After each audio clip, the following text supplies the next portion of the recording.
மாதம் ஒரு தாய் என்ன பண்ணணும் ஐயா? 5வது மாதம் அப்படிங்கிறது ஒரு ஜாதகத்தில் மெயின் என்னென்னா 5ஆம் இடம் தான் குலதெய்வம், பூர்வீகம் எல்லாமே.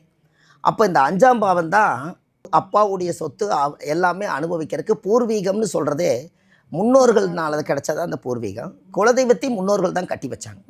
அதனால் அந்த முன்னோர்களுக்காக குலதெய்வ கோவிலில் போய் சாமிக்கு தேங்காய் பழம், மாலை, கல்கண்டு வாங்கி அர்ச்சனை பண்ணி அந்த குலதெய்வம் கோயிலுக்கு இவங்க போகலாம். அப்படி இல்லைனாலும் குலதெய்வத்தை வீட்டிலையே சாமி கும்பிட்டு அந்த குலதெய்வ படத்தை வச்சு பூஜை பண்ணி அது சாமி கும்பிட்டு, இந்த உலகத்தில் நான் 5ஆம் இடம் குலதெய்வம், என்னுடைய குலதெய்வம் எனக்கு சேர்ந்த மாதிரி என்னுடைய குழந்தைக்கும் வந்து அந்த பூர்வீக சொத்து நல்லபடியாக கிடைக்கணும், தாத்தாவோட புண்ணியம் நம்மளுக்கு கிடைக்கணும், பாட்டியோட புண்ணியம் நம்மளுக்கு கிடைக்கணும், நம்ம முன்னோர்கள்னால நம்ம உருவாக்கப்பட்ட எல்லா புண்ணியம் நம்மளுக்கு கிடைக்கணும்னு சொல்லி அந்த குலதெய்வத்தை மனசார வேண்டி அந்த பூஜை பண்ணி அந்த 5ஆம் பாவம் 5வது மாதத்தில் அந்த குலதெய்வம் கோயிலில் பூஜை பண்ண திருநூறு பிரசாதம் தீர்த்தம் வாங்கி குடித்தா அந்த 5ஆம் பாவம் இப்போவே நீங்கள் அந்த ஜாதகத்தை சுத்தப்படுத்தும் போது அந்த பிறக்கும் குழந்தைக்கு 5ஆம் பாவம் சுத்தமாயிருமா வயிற்றுக்குள்ளேயே.